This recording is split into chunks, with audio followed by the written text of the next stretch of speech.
Welcome back for another deep dive.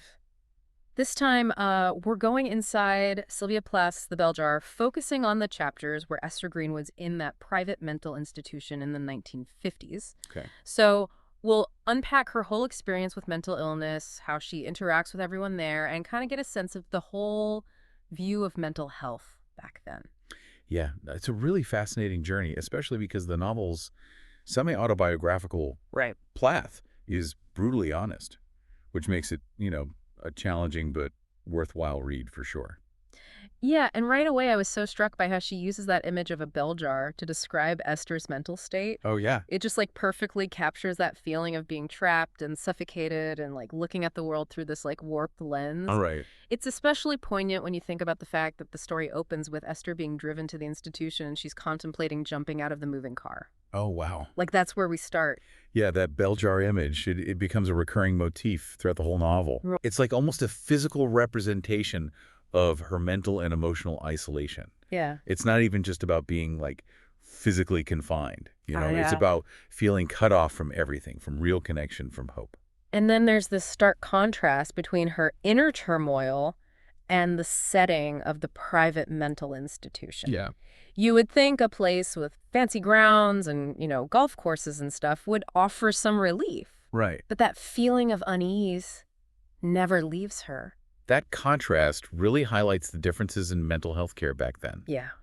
Remember, she was in a public hospital before this, and she compares the two, you Oh, know, linen tablecloths, real glasses versus paper cups. right. It shows how social class and quality of care were linked back then, Yeah. a theme that unfortunately is still relevant today. Makes you wonder if the surroundings were more for the staff and visitors than the patients? That's a good point. Mm-hmm. The institution, despite looking nice, is still a place of confinement and control. Right. It's a far cry from the more holistic approach we aim for today. And one thing that really jumped out at me was Esther's surprise at getting Dr. Nolan a female psychiatrist. Oh, yeah. It's a small detail, but it says so much about gender roles back then. Absolutely. In the 1950s, psychiatry was male-dominated like many fields. Right. So seeing a woman doctor would have been unusual, Yeah. maybe even unsettling for someone like Esther. It makes you think about the power dynamics between doctor and patient, Yeah, especially with mental health where trust is so important. exactly. And that dynamic gets even more complex when you consider Esther's past trauma with shock therapy. Right. Even with Dr. Nolan's reassurance that it'll be different Yeah. here, you can feel Esther's fear and distrust. It's hard to imagine that anxiety. Even Yeah. today, with all we know about it, electroconvulsive therapy still has a stigma. Right. It's understandable. Yeah. The history of shock therapy is complicated. Yeah. While it can be effective for severe cases in the mid-20th century, there was often a lack of consent and limited understanding of the long-term effects. It adds another layer to Esther's journey, knowing she's coming in with that trauma Yeah. and might have to face another round of treatment she doesn't fully understand or consent to.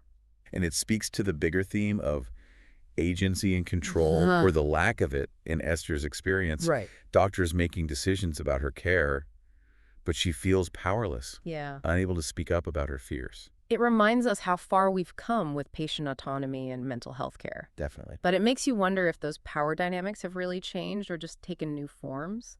That's something to think about. We could even explore that in another deep dive Oh, sometime. for sure. But for now, let's get back to Esther and how she interacts with the other patients. Yeah, let's do that. Because Plath introduces some really interesting characters who both complicate and illuminate Esther's journey. Yeah, and we'll dive into that more as we continue. Picking up where we left off, let's talk about those other patients Esther meets. Yeah. They each seem to be handling their, mental health stuff so differently. Right. Like Valerie, for instance. She seemed so calm, even though she had a lobotomy. Yeah, that's what I was thinking too. Like, on the surface, she seems fine, but there's this like underlying sense of something being not quite right. Right. Like, makes you think, what was the real price of that peace she's showing? Yeah, her marble calm, as Yeah. Esther calls it. Yeah. Makes you wonder if the lobotomy actually brought peace or just like cut off certain emotions, Right. leaving her numb. It's a scary thought, and it shows how little they understood mental illness back then. It really does. Lobotomy was a last resort, but the procedure was so crude. It caused huge personality changes and cognitive problems. So different from the nuanced treatments we have now. Definitely. Back then, it was about suppressing symptoms, not addressing the causes or, supporting the whole person. And it's so interesting that Valerie seems almost happy about the lobotomy. Yeah, It shows how different people can react to trauma and being institutionalized. absolutely. Yeah. Valerie accepting it, or maybe resigning to it, highlights the complexity of the human mind. Yeah. We can't know what she really feels under that marble calm. Right. It reminds us that every patient's journey is unique, Right. and what we see on the outside might not be the whole story. It really makes you think about how important it is to listen to each patient's story. So, Important. especially in the 1950s when mental illness was so stigmatized, Right. that kind of empathetic listening was probably rare. It almost seems like Plath put Valerie in there on purpose to show how differently women dealt with societal pressures in that era. I think you're right. Remember how Esther describes her? That horsey figure, the gleaming teeth. Yeah. It's like Valerie represents this outward confidence that Esther feels she doesn't have. Yeah, it's fascinating to think about their choices against that 1950s backdrop. Oh, yeah. Society had such strict expectations for women. Right, like they were supposed to fit in certain roles, the good wife, the mother, Exactly. always composed and happy with their domestic life. Right. And any deviation from that was frowned upon. Which makes Esther's struggle even more poignant. She's fighting these inner demons while trying to fit into a world that doesn't get her. And that's where Plack's brilliance shines through. Right. She doesn't shy away from the messy reality of mental illness. Right. Esther's thoughts, her actions, they're unpredictable. Yeah. Sometimes disturbing, but they reflect that inner chaos. And that rawness makes the novel so powerful and relatable even now. I agree. It's not sugar-coated. No. It's a brutal but human look at living with mental illness. Especially in a society that wasn't ready to face it. And that societal discomfort adds another layer to Esther's experience. Yeah. It's not just her own struggles, but also this pressure from a culture that sees mental illness as weakness Right. or a personal failing. Makes you wonder if that stigma, that fear of being labeled as crazy, kept Esther from getting help sooner. That's a good point. It shows how powerful stigma is even today. We've made progress, but that fear of judgment still stops people from seeking help. It's pretty brave of Esther to even go into the institution knowing she might not be understood there. Yeah, and it makes you think how her story might be different now. Right. With all the resources we have, support groups, online communities, so many more treatment options. It's a good question. But we shouldn't forget that even inside the institution, Esther finds moments of connection, Right. like glimmers of hope. Yeah, her bond with Valerie, even though they cope so differently, Right. shows how a shared experience can bring solidarity even when things are tough. And then Joan arrives out of the blue, an old acquaintance of Esther's. Right. This reunion really changes things for Esther emotionally. It does. What do you think about Joan's role in all this? Well, it feels like Joan coming in really shakes things up for Esther. Yeah. Like she's suddenly faced with this example of the life she could have had, the traditional one, with acceptance from society. And it's not just the choices Joan's make, but how people see them. Remember when Joan visits Esther, and Esther describes her as looking totally healthy and sane? Yeah. It's like Joan represents that normalcy that Esther feels so far from.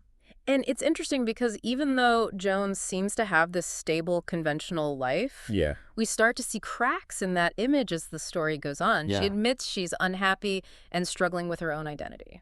That's important. Yeah. Plath doesn't make Joan a simple opposite of Esther. Right. Like she's everything Esther isn't. Right. Instead, Joan has her own complexities and struggles, Yeah. showing that even those who seem to have it all figured out can be fighting their own battles. It reminds us that we can't judge by appearances and that everyone has their own unique challenges. Exactly. And it makes me wonder if Joan ending up in the institution too, despite her seemingly normal life, is Plath's way of saying that societal pressures can affect anyone. That's a really interesting thought. Maybe Plath implying that the line between sanity and madness isn't so clear-cut, and that feeling of being trapped that bell jar could happen to anyone under the right circumstances. It's kind of a scary thought, but also freeing in a way. I know what you mean. Like Plath saying it's okay to acknowledge how complex human experience is, Right. to embrace the messiness, the contradictions, and reject the idea that there's only one right way to be. And that rejection of societal norms is so central to the bell jar. Yeah. Esther's journey is about breaking free from those rules, Right. defining her own path, even if it means going against the grain. Yeah, and it's like she's confronted with this living, breathing version of what her life could have been, like the traditional path, with everyone's approval. Right. And it's not even just about Joan's choices, but how other people see them. Right. Like that scene where Joan visits Esther at the hospital. Yeah. And Esther said she looks perfectly healthy and sane. Right. It's as if Joan represents this ideal of normalcy that Esther feels even further away from now. And it's interesting because even though Joan is in this seemingly stable relationship, we start to see those cracks in the facade. Yeah. She reveals that she's actually really unhappy and struggling with who she is. That's a key point. Yeah.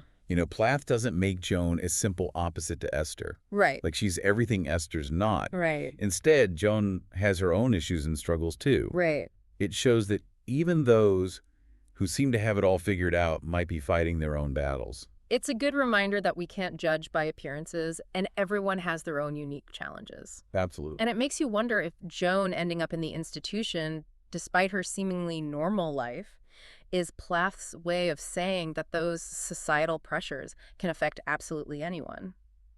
That's an interesting interpretation. Yeah. Maybe Plath's implying that the line between sanity and madness isn't as clear as we think. Yeah. And that feeling of being trapped under that bell jar, Yeah. it could happen to anyone in the right circumstances. It is a scary thought, but also kind of freeing.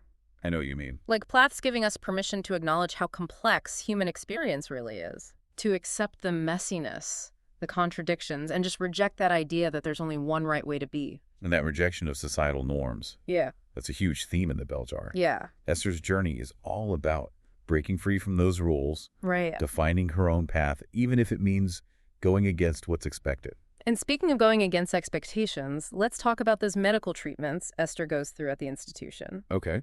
We talked about her past trauma with shock therapy, but she also has to deal with insulin shock therapy, which honestly sounds terrifying. It was pretty common in the 1950s, Right. but the reasoning behind it was very basic by today's standards. Yeah.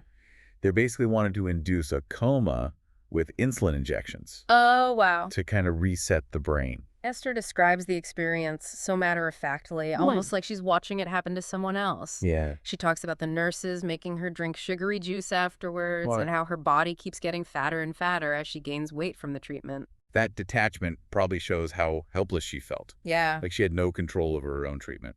And it was a time when patients often didn't understand the risks or what could happen. Exactly. It's hard to imagine going through something like that now without knowing all the details or potential side effects. But back then it was normal.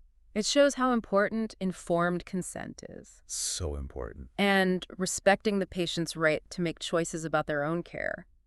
It also makes you think about the long-term psychological effects. Yeah. Like, Esther survived physically, Right. but did those experiences leave emotional scars that lasted even after she left the institution? That's a question Plath leaves us to think about. Yeah. The bell jar doesn't really give us a clear answer about whether Esther truly recovers. Right. Instead, we're left with that ambiguity. Right.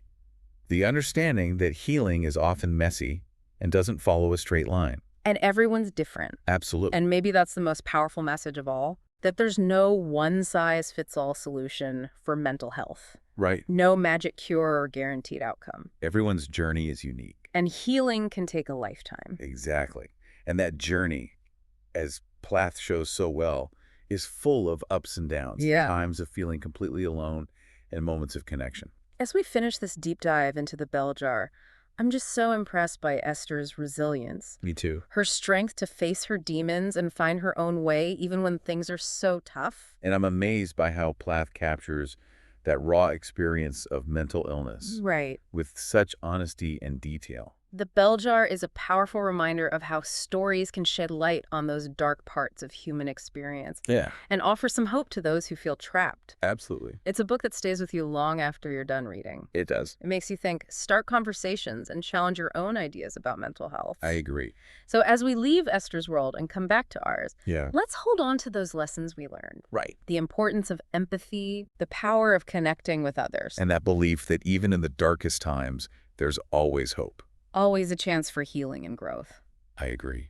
Thanks for joining us on this journey into the bell jar. Yeah, it was great. We hope this deep dive gave you some new insights into this amazing and thought-provoking book. I think it did. Until next time. Keep exploring, keep learning, and keep talking about these important topics.